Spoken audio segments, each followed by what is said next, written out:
सभी कर्मवीरों का स्वागत है और जो लेट आ रहे हैं उनका बहुत ज़्यादा स्वागत है।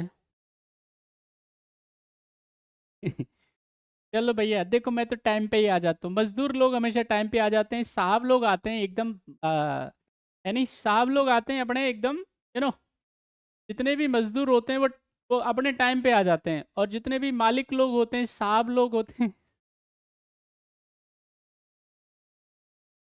वो थोड़ा आते हैं, है ना। कोई मजदूर अगर पहुंच गया है, साफ सफाई कर दी होगी उसने, है कि नहीं, और फिर पहुंचते हैं आराम से अपने केबिन में चले जाते हैं। क्या आ जाओ भाई साहब लोग, अरे सुधर जाओ यार, सुबह सुबह क्यों सुधर रहे हो आप मेरे से। चलिए आंसर करिए, टाइम पे आ जाया करो भाई, ऐसे मत किया करो। चलो अभी तो साहब नहीं बने हो ना, साहब नहीं बने हो अभी, तो थोड़ा मेंटेन करो, थोड़ा सा मेंटेन करो इसको, नहीं तो थोड़ा मुश्किल हो जाएगा, है ना, इतना आसान नहीं है। क्वेश्चन है, भारत के संविधान के किस अनुच्छेद के अंतर्गत राज्य शब्द को परिभाषित किया गया है। सबका स्वागत है आप सारे बच्चों का। क्वेश्चन आपकी स्क्रीन पे, आंसर करिए सभी बच्चे। Under which article of the constitution of India the term state is defined. आपको बताना है संविधान का कौन सा आर्टिकल, कौन सा अनुच्छेद है जिसमें राज्य को परिभाषित किया गया है, स्टेट को डिफाइन किया गया है, फटाफट से बताइए। चलिए तो देखो, हमने फंडामेंटल राइट के बारे में बताया था।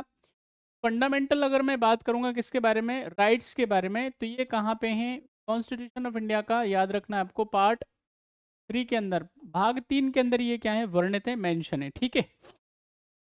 यहाँ पे इनकी संख्या की बात करेंगे तो ये 12 से लेकर के कहाँ तक है, 30, याद रखना है आपको, 5 के अंदर। और आर्टिकल 12 में क्या होगा, आर्टिकल 12 के अंदर डेफिनेशन है किसकी, स्टेट की, ठीक है कि नहीं। स्टेट किसके अंदर, 12 के अंदर राज्य की परिभाषा दे के रखी हुई है। राज्य किसको बोलेंगे, स्टेट की परिभाषा क्या होगी, डेफिनेशन क्या होगी स्टेट की, कोई भी एनी टेरिटरी, कोई भी क्षेत्र, कोई भी पार्ट जो गवर्नमेंट ऑफ इंडिया के अधीन आता है, स्टेट गवर्नमेंट के अधीन आता है, पार्लियामेंट ऑफ इंडिया के अधीन आता है, या स्टेट की लेजिस्लेचर के उसके कंट्रोल में आता है, या कोई लोकल अथॉरिटी के कंट्रोल में आता है, उस सब को क्या कहा जाएगा, उस सारी टेरिटरी को स्टेट बोला जाएगा, राज्य बोला जाएगा। बात समझ में आ रही है कि नहीं, तो ये क्या है, ध्यान रखना है। नेक्स्ट क्वेश्चन आपकी स्क्रीन पे, सभी आंसर करिए। क्वेश्चन नंबर सेकंड का क्या है सही जवाब। क्वेश्चन आपकी स्क्रीन पे, क्वेश्चन नंबर सेकंड, मूल अधिकारों से संबंधित जनहित याचिका दायर की जा सकती है, फटाफट से बताइए।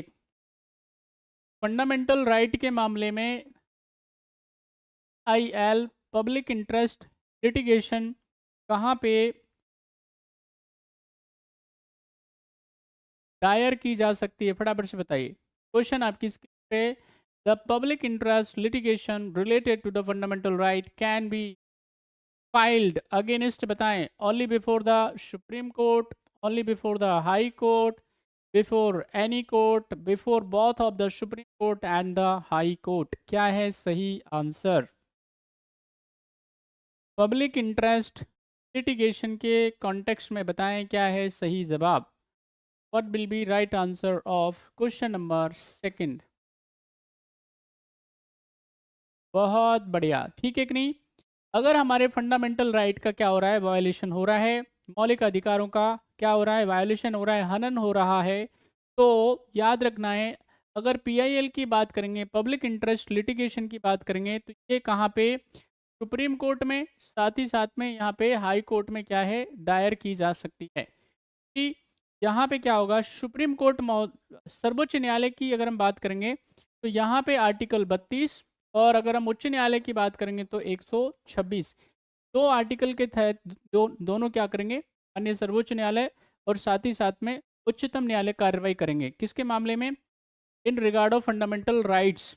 यानी अगर संविधान में हमको जो अधिकार दिए गए हैं, जिनको मौलिक अधिकार कह रहे हैं, अगर उनका क्या करता है, स्टेट के द्वारा, किसी व्यक्ति के द्वारा, किसी संस्था के द्वारा वायलेशन अगर होता है, by any government, by any institution, by any authority, by any individual, अगर उसका वायलेशन होगा तो हम क्या कर सकते हैं, सीधे सीधे सुप्रीम कोर्ट की शरण में जा सकते हैं, हाई कोर्ट की शरण में जा सकते हैं। बात समझ में आई।